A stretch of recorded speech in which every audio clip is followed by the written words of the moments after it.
பிரதமை திதியில் பிறந்தவர்கள். பொதுவாகவே பிரதமை என்பது அமாவாசைக்கு மறுநாள் வருகிறது ஒன்று இருக்குது, பௌர்ணமிக்கு அடுத்து வர்றது ஒன்று இருக்குது. ஆனால் இந்த அமாவாசை பிரதமை எப்படின்னு கேட்டிங்கன்னா, நம்ம சொல்லுவோம் இல்லையா, பாட்டி மேலே பிறந்துட்டாரு பாட்டி மேலே பிறந்துட்டாருன்னு. அது ஒரு வளர்பிறையில் பிறக்கும்போது தவறு கிடையாது, தேய்பிறையில் பிறந்தால் தவறு.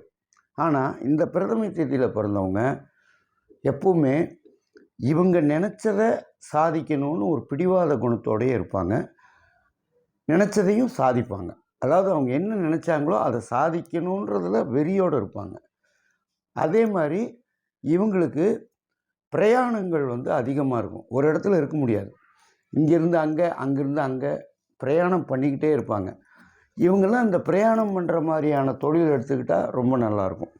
இப்போ ட்ராவல்ஸ் ஏஜென்சி, வாகன ஓட்டுநர், இல்லை டிரைவிங் பண்ணுறவங்க,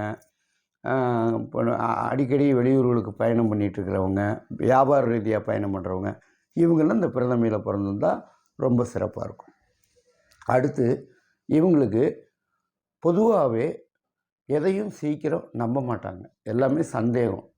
அந்த சந்தேக குணம் வர்றது ஒரு பாசிட்டிவாக இருக்கிறது ஓகே, ஆனால் நெகட்டிவாக இருக்கக்கூடாது.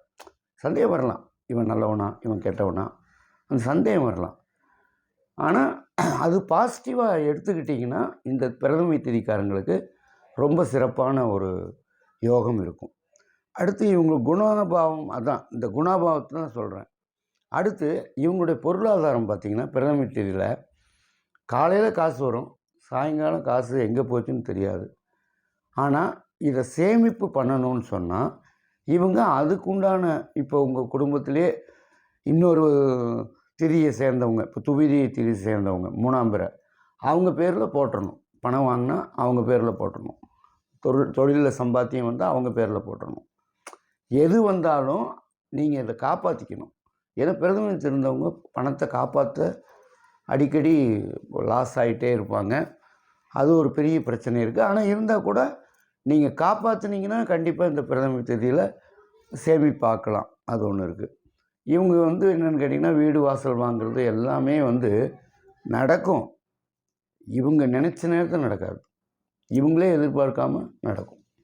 திடீர்னு வரும், உங்களுக்கே தெரியாது, ஐயோ நம்மளா வாங்கினோம் அப்படின்னு நினைப்பீங்க. அந்த மாதிரிலாம் யோகங்கள் இருக்குது. மற்றபடி பிரதமையில் பிறந்து ஒரு ஜாதகர்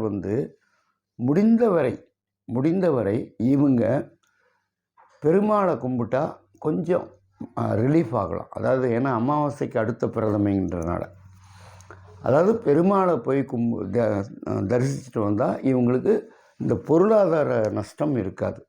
இவங்களுக்கு போதுமான வசதி வாய்ப்புகள், சுக சௌரியங்கள், வீடு வாசல், வாகன யோகங்கள் இதெல்லாம் இருக்கும்.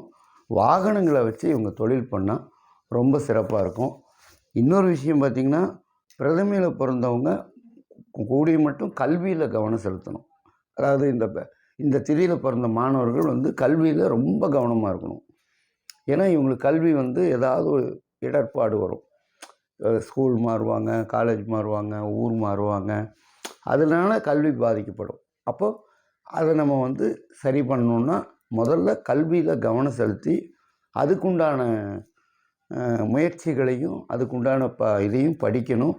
இதில் டிகிரி படிக்கிறவங்களா மாணவர்களாக இருந்தாலும் சரி, ஆரம்ப கல்வி படிக்கிறவங்களாக இருந்தாலும் சரி, இவங்களுக்கெல்லாம் ரொம்ப எச்சரிக்கையோடு படித்தா மட்டும்தான் இவங்க கல்வியில் முன்னுக்கு வர முடியும். அதே மாதிரி இதில் தொழில் சார்ந்தவங்கன்னு பார்த்திங்கன்னா, நான் ஏற்கனவே சொன்ன மாதிரி வாகன தொழில் பண்ணுறவங்க சூப்பர். இதில் ஆட்டோமொபைல் பண்ணிங்கன்னா, ஆட்டோமொபைல் படிச்சிங்கன்னா நல்லாயிருக்கும். அதே மாதிரி தொலைத்தொடர்பு, டெலிகம்யூனிகேஷன் இதெல்லாம் படிச்சிங்கன்னா நல்லாயிருக்கும். அதே மாதிரி தொழில் செய்கிறவங்க, அதாவது தொழிலதிபர்கள், தொழில் செய்கிறவங்க இந்த பழைய பாகங்களை உதிரியாக விற்று அதில் சம்பாதிக்கிறவங்களா இருக்கணும். ஸ்க்ராப் பிஸ்னஸ் பண்ணலாம், எல்லாத்தையும் உருக்கி ஊற்றுற மோல்டிங் வேலை பண்ணலாம். இதெல்லாம் இந்த பிரதமையில் பிறந்தவங்க பண்ணாங்கன்னா இவங்களுக்கு தொழில் ரீதியாக சூப்பரான ஒரு இது இருக்கும். இது எல்லாத்துக்கும் பெருமாளுக்கு துளசி மாலை போட்டு ஒவ்வொரு பிரதமை அன்னைக்கும் வணங்குனீங்கன்னா உங்களுக்கு சுபமான பலன்கள் வரும்.